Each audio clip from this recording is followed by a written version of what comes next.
Pak. Ya, baik kita mulai ya. Assalamualaikum warahmatullahi wabarakatuh. Waalaikumsalam warahmatullahi Ya, wabarakatuh. pertemuan minggu ini itu kita akan membahas mengenai pengujian hipotesis ya. Ini sebetulnya kita masih materi saja, artinya masih teori ya. Jadi belum hitung-hitungan. Ini sebetulnya sudah kalian dapatkan di praktikum ya. Praktikum sudah mulai membahas mengenai ini ya. Halo? Yang dua arah satu arah bukan Pak? Iya itu, benar. Itu nanti ada pembahasan mengenai pengujian hipotesis satu arah dan dua arah gitu ya. Nah, memang karena kendala yang kemarin itu ada apa namanya, kita belajar dengan e-learning ya di rumah, sehingga yang untuk praktikum saya kebut aja. Jadi langsung mengenai pengujian hipotesis ya, walaupun kalian teorinya baru sekarang ya menyusul. Baik, pengujian hipotesis itu apa? Ya, pengujian hipotesis itu adalah salah satu cara ya atau salah satu metode di dalam statistika inferensia yang akan menghasilkan sebuah kesimpulan ya. Perbedaan dengan yang kemarin, minggu lalu kita sudah belajar juga mengenai pendugaan ya, pendugaan parameter. Nah, ini sebetulnya ada kemiripan ya. Cuman kalau pendugaan parameter itu angka atau nilai yang ada di dalam parameter itu belum ada ya. Artinya itu adalah sesuatu yang kita duga justru ya. Jadi kemarin ada populasi, ada sampel kan.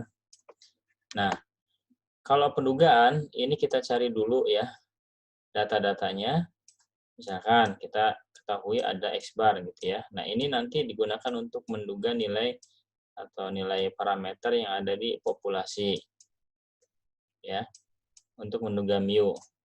Oke. Nah, kalau pengujian hipotesis itu angka atau nilai yang ada di dalam populasi itu sudah ada ya. Misalkan begini. Saya melihat populasi TI 18A katakanlah gitu ya. TI 18A. Ya. Nah, kemudian saya mengamati TI 18A. Kemudian saya menduga bahwa TI 18A itu mempunyai rata-rata tinggi badannya 165 misalkan gitu ya. Nah, sehingga saya menduga bahwa mu tinggi badan dari TI 18A itu adalah 165 cm gitu. Nah, ini kan angka dugaan ya. Ini sudah muncul dulu angkanya ya. Ini sudah muncul dulu angkanya. Kemudian baru dari sini ya kita ambil yang namanya sampel ya. Dari sampel ini kita akan menemukan nilai-nilai statistik ini ya, yang ini digunakan nanti untuk menguji pernyataan bahwa mu sama dengan 165 cm. Ya. Jadi sekali lagi kalau yang pendugaan itu mu-nya belum ada ya, masih kosong, mu-nya sama dengan nggak tahu berapa, kita hitung dari sini. Kemudian kalau untuk pengujian itu adalah mu-nya itu sudah ada duluan ya, baik itu dari hasil observasi gitu ya, atau misalkan dari hasil pengamatan ya, atau memperkirakan ya, menduga bahwa mu-nya itu sama dengan 165. Baru dari sini nanti akan diuji, diambil sampelnya, nah nanti keputusan dari pengujian itu adalah diterima atau ditolak gitu ya. Nah, nanti ini akan dibahas lebih lanjut ya. Kedengarannya jelas nggak ya? Jelas, Pak.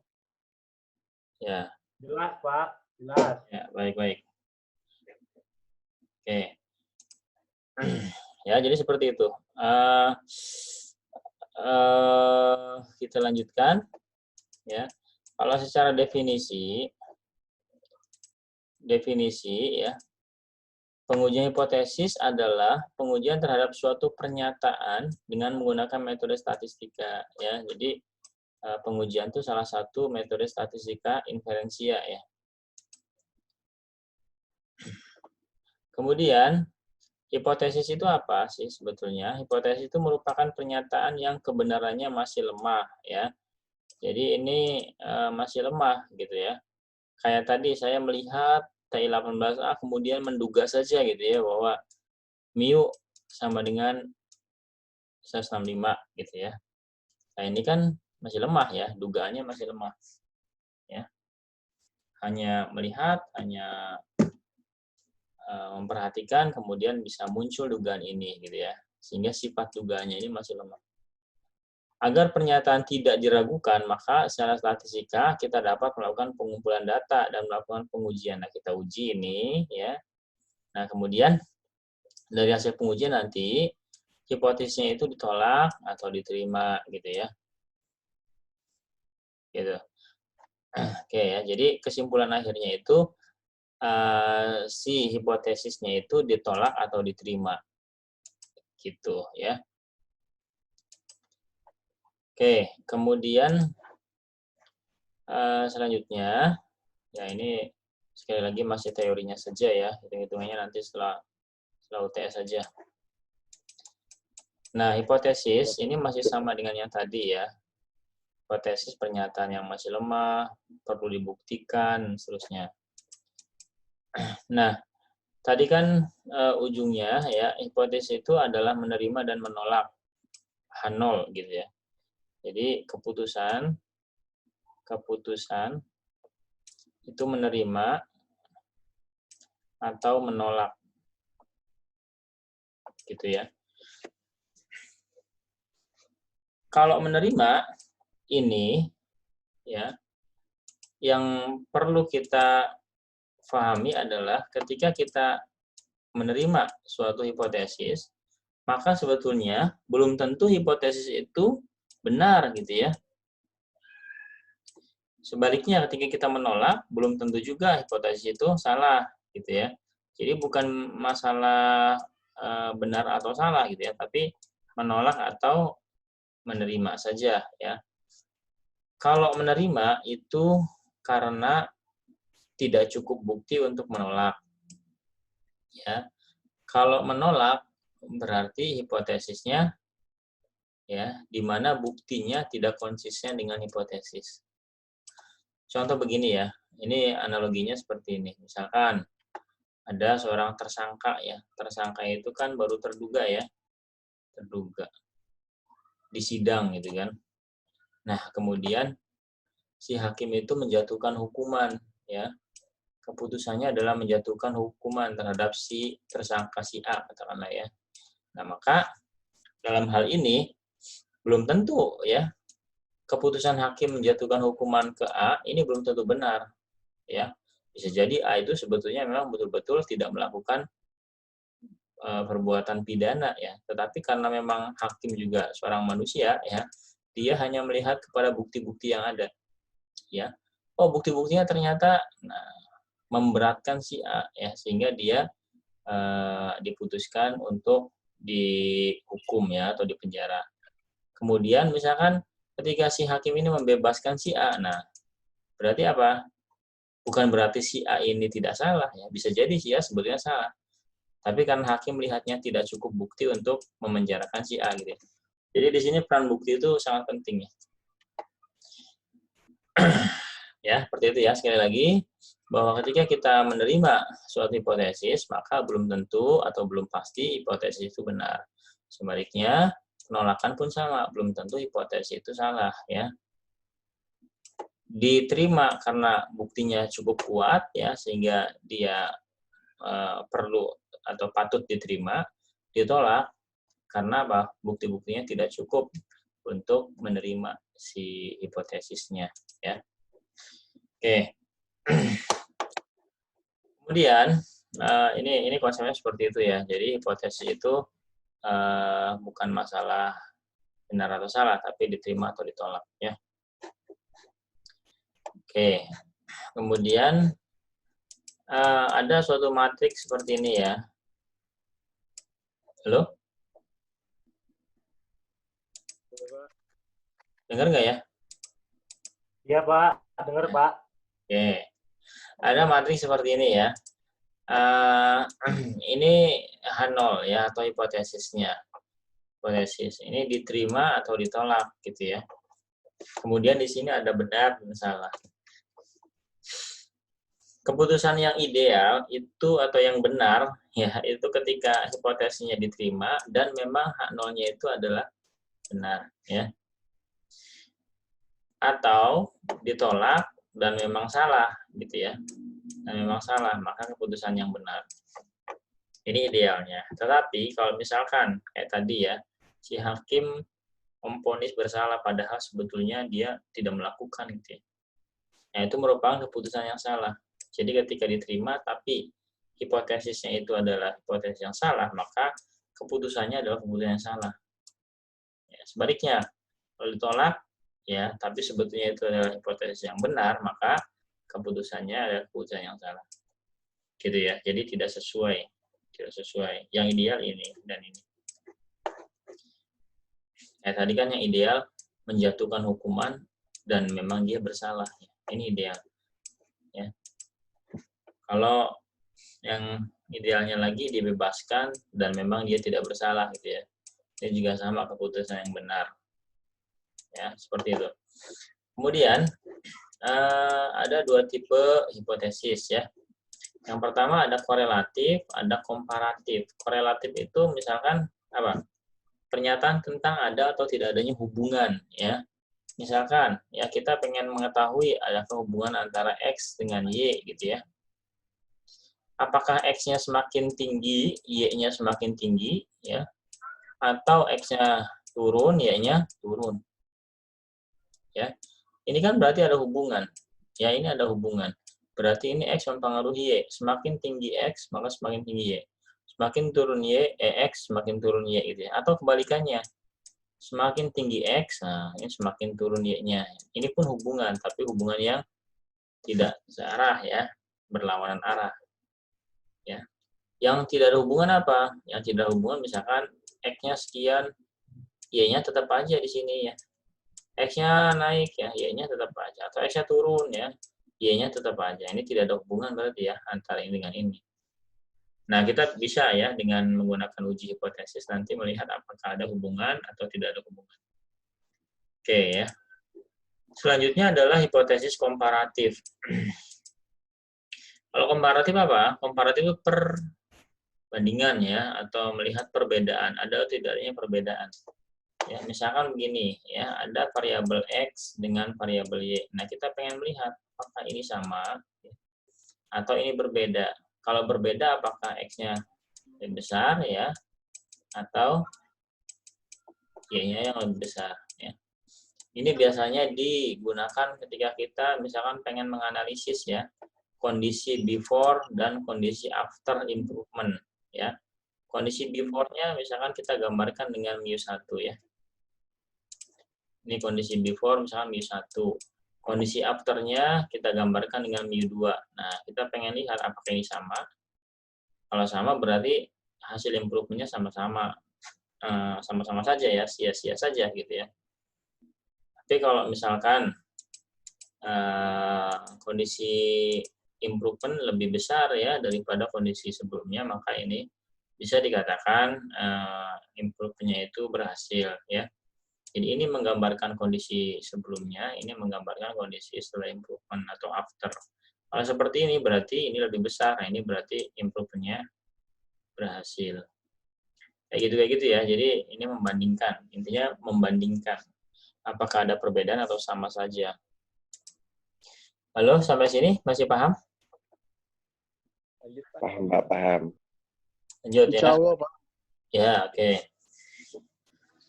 Kalau ada pertanyaan langsung aja ya. Boleh menyela ya. Baik, Pak. Ya. Ini prosedur pengujiannya ya. Ada 5 langkah. Ada 5 langkah nih ya. 5 langkah. 1, menentukan formulasi hipotesis. Ya, ini maksudnya apa? Ini kita tentukan sebelum menguji kita harus menentukan yang namanya H0 atau hipotesis awal ya. Kemudian ada yang namanya H1 ya. Ini hipotesis tandingan ya. Jadi hipotesis awalnya apa? Nanti akan saya jelaskan ya bagaimana cara membuat H0. Kemudian H1-nya apa ya? Ini perlu kita definisikan dulu di awal ya. Ada beberapa referensi yang menyebut H1 dengan HA ya, atau hipotesis alternatif ya. Ini beberapa ada juga yang begini ya. Tapi kalau saya cenderungnya lebih ke H1 saja ya. Karena lebih enak. HA rada repot juga ngomongnya ya. Ini jangan dibaca karena saya pernah menguji mahasiswa ya, ini dibacanya ho ya. Ini bacanya hi ya, jadi hohi. Ya, pernah menguji angkatan kalian ya mengenai uji hipotesis masih salah. Kemudian menentukan taraf nyata ya, karena ini juga bisa dibawa ke ranah skripsi ya. Kalian kalau misalkan nanti tertarik dengan analisa seperti ini ya, itu bisa. Menentukan taraf nyata atau signifikan level atau tingkat signifikansi ya. Ini apa? Ini sebetulnya adalah alfanya ya, alfanya. Kemudian menentukan kriteria pengujian. Kriteria pengujian itu nanti misalkan ya ketika kalian nanti setelah menghitung gitu ya, ada nanti T hitungnya ya atau Z hitung ya, biasanya gitu ya, ada Z hitung. Nah nanti ini dibandingkan dengan Z tabelnya, secara tabel seperti apa, secara hitungan seperti apa gitu ya. Kalau Z hitung kecil dari Z tabel maka H0 ditolak gitu ya. Nah ini adalah kriteria pengujian seperti itu. Ya nanti akan lebih detailnya kita bahas di minggu-minggu setelah UTS. Kemudian ada menentukan nilai uji statistik ya. Nah ini kita hitung, ada rumusnya ya. Ini yang disebut tadi Z hitung atau T hitung ya. Nilai uji statistiknya, ada rumusnya nanti kita hitung. Dan terakhir membuat kesimpulan. Kesimpulannya tadi ada dua, ada menerima, ada menolak ya, ada menolak. Nah, ini secara umum ada 5 langkah ya. Kemudian, bagaimana sih caranya kita membuat suatu hipotesis ya? Pertama, hipotesis dinyatakan sebagai kalimat pernyataan atau deklaratif. Seperti tadi ya, misalkan saya menduga tadi ya bahwa mu kelas TI 18A itu adalah rata-rata tinggi badannya ya. Rata-rata tinggi badannya 165 gitu ya. Berarti kan dugaannya H0-nya apa? H0-nya adalah rata-rata tinggi badan TI 18A ya, itu 165 cm ya. Nah, biasanya ini kan pernyataan ya. Bisa nggak dibikin notasi matematika? Ya bisa ya, H0 selama ada angkanya bisa. Nah, ini kan rata-rata berarti mu ya. Sama dengan 165 gitu ya. Jadi berupa kalimat pernyataan ya, pernyataan. Bukan pertanyaan, pernyataan ya. Melibatkan minimal 2 variabel kayak tadi misalkan X, Y gitu ya. Kemudian mengandung suatu prediksi. Prediksi ya dugaan tadi ya. Ini kan menduga, memprediksi, mengestimasi ya. Mengkira-kira gitu ya, mengira-ngira.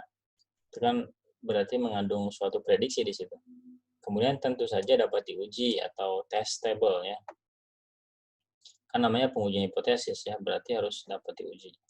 Oke, itu mengenai kondisi umum bagaimana kita merumuskan suatu hipotesis. Nah, kemudian bagaimana memformulasikan? Jadi gini, tadi saya bilang bahwa hipotesis itu ada dua ya, hipotesis 0 dan hipotesis H1 atau alternatif HA gitu ya. H0 itu apa? Suatu pernyataan, jadi ya hipotesis itu pernyataan yang akan diuji. Nah, jadi nanti titik beratnya yang akan diuji itu H0 sebetulnya ya. Ini H0-nya ke sini. Yang diterima dan ditolak itu adalah hak nolnya, ya. Jadi ketika menerima hak nol, nah ini ya, maka implikasinya adalah menolak H1 ya, karena H0 dan H1 itu saling bertolak belakang gitu ya. Kemudian ketika menolak H0 maka menerima H1 gitu ya. Tidak ada yang menerima H0 dan menerima H1 gitu ya, atau menolak H0 dan menolak H1 ya.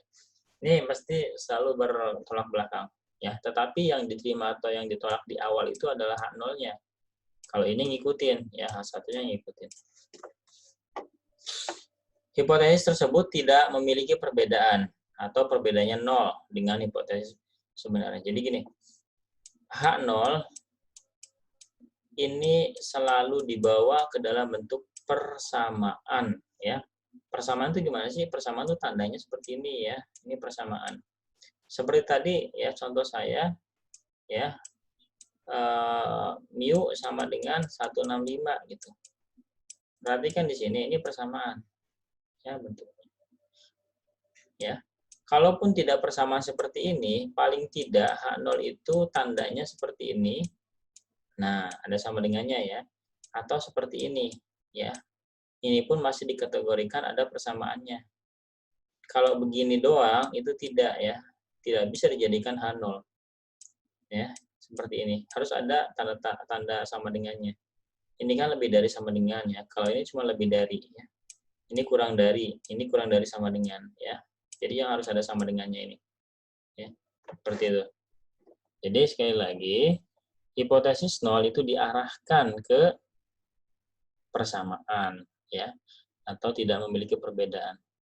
Kalau hipotesis tandingan itu segala hipotesis yang berbeda dengan hipotesis 0. Jadi pokoknya hipotesis yang di luar H0 gitu ya. Jadi jangan sampai ada irisan antara H0 dengan H1. Ya. Kemudian pemilihan hipotesis ini tergantung dari sifat masalah ya. Jadi nanti tergantung sifat masalahnya. Bisa jadi H0-nya satu macam ya, H1-nya beberapa kemungkinan ya, ada 3 kemungkinan. Ya, bisa jadi seperti itu.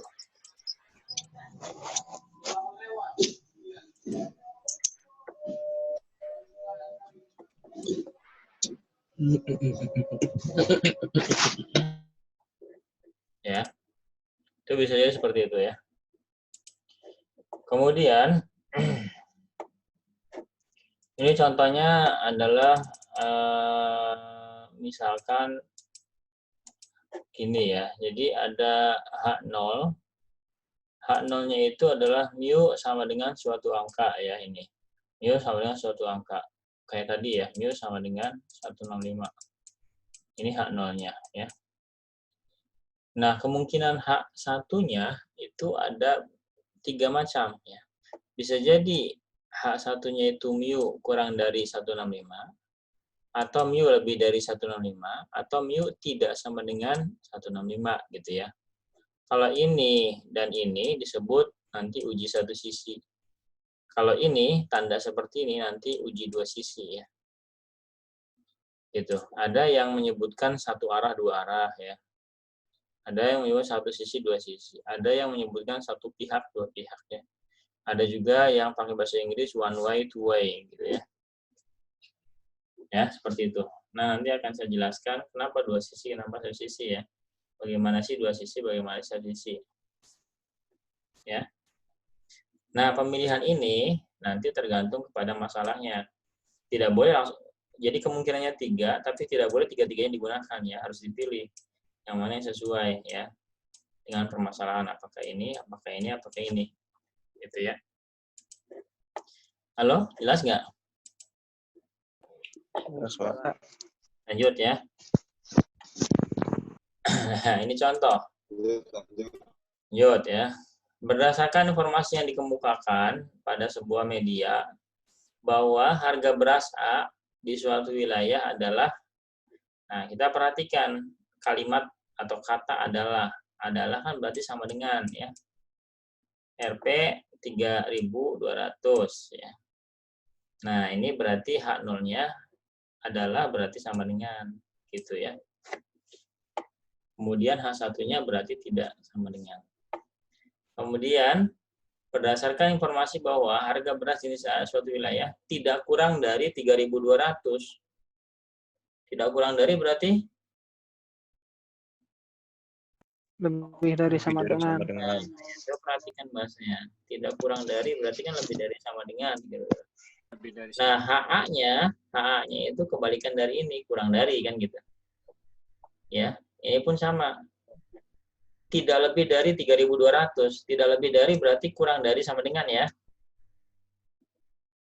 Ya, Pak. HA-nya berarti lebih dari ini. Bisa nggak sih saya pakai H-nya lebih dari sama dengan? Bisa nggak?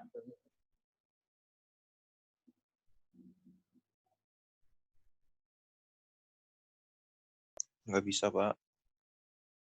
Kenapa nggak bisa?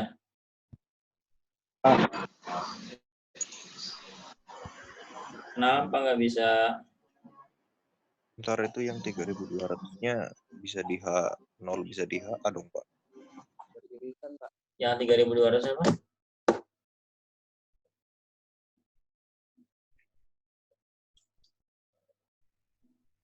Nah, iya benar tadi.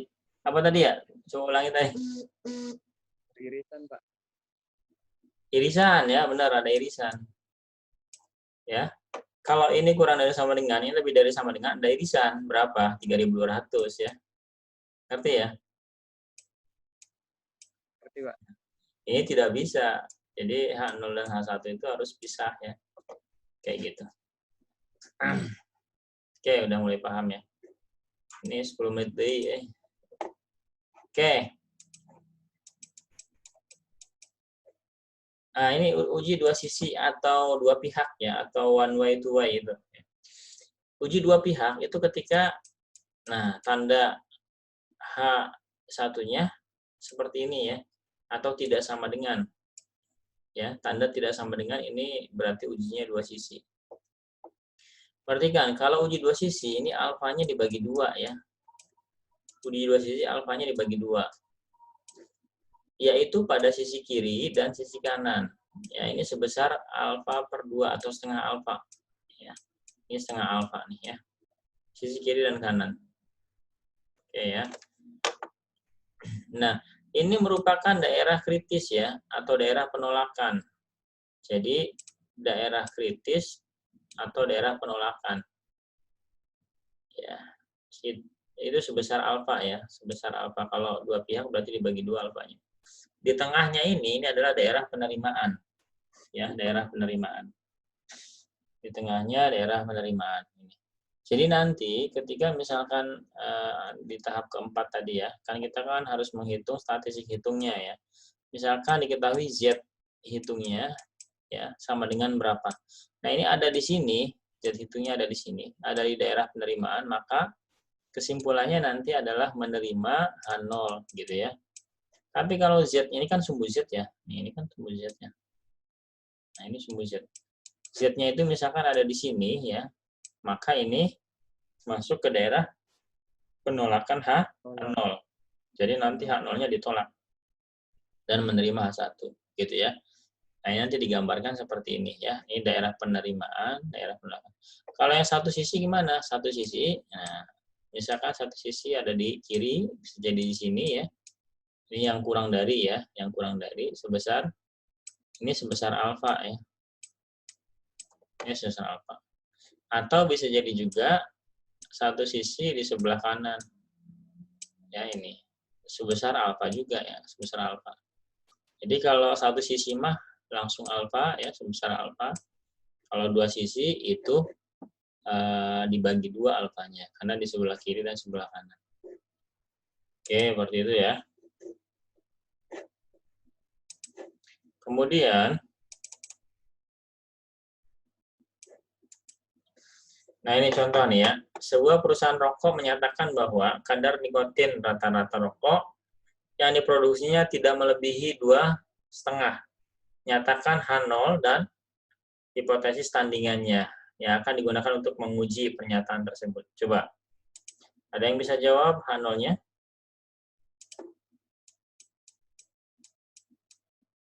Apa? H1-nya apa?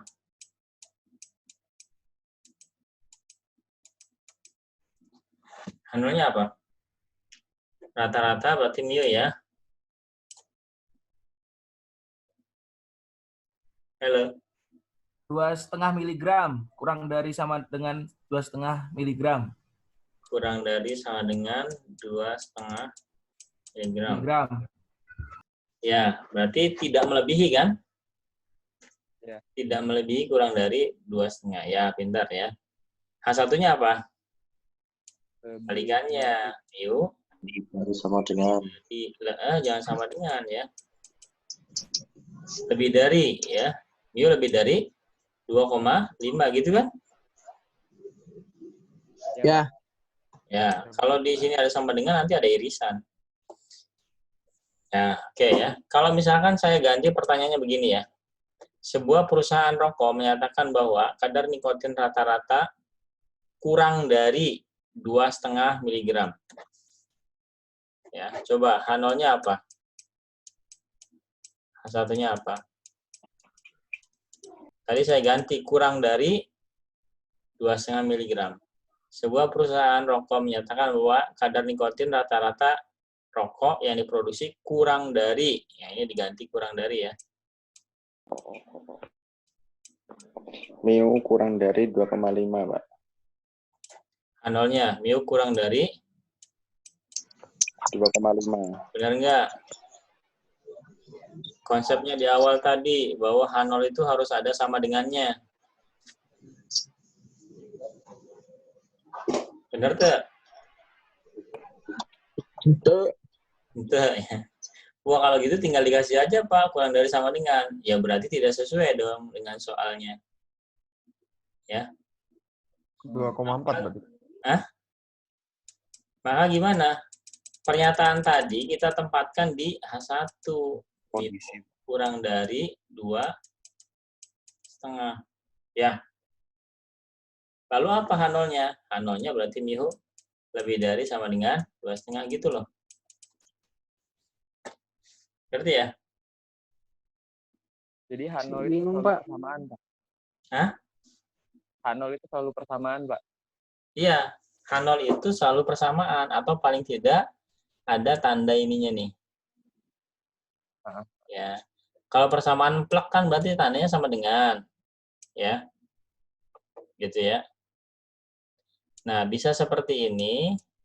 Bisa seperti ini. Paham nggak? Paham, Pak? Ya. Jadi, kalau tadi pertanyaan awal, sebuah perusahaan rokok menyatakan bahwa kadar nikotin rata-rata rokok yang diproduksinya tidak melebihi, betul, ini dijadikan H0 aja udah langsung ya.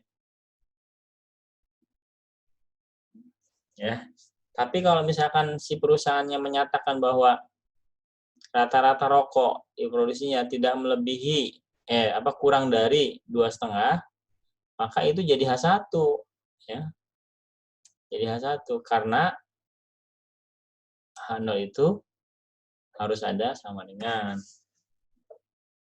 Gitu ya. Jadi kita harus bisa menempatkan mana H1, mana H0. Oke.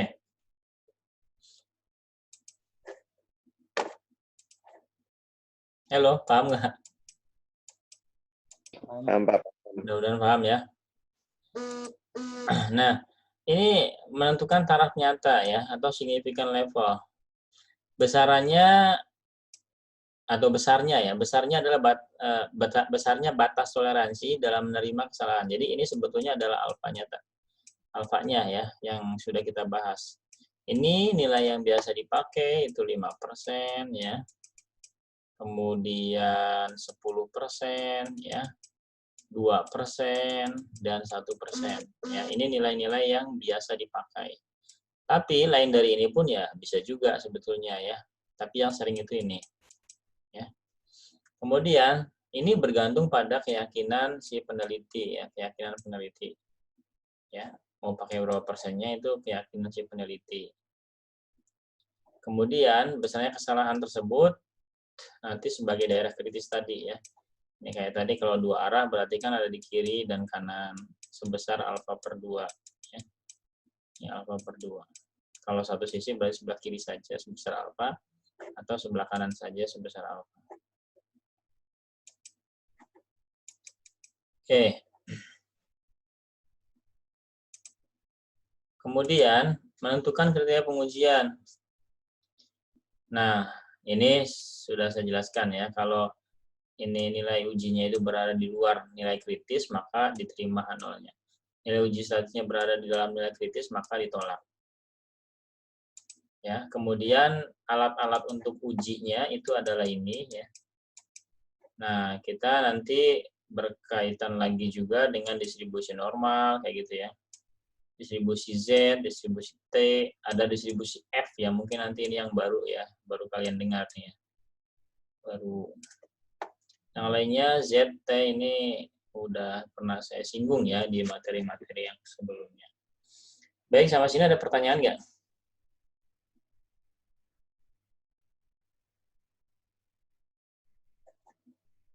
Halo, apakah ada pertanyaan? Belum ada, Pak. Cukup ya? Iya, Pak. Itu Pak. Pak. Pak, ini pertemuan pertama apa kedua, Pak?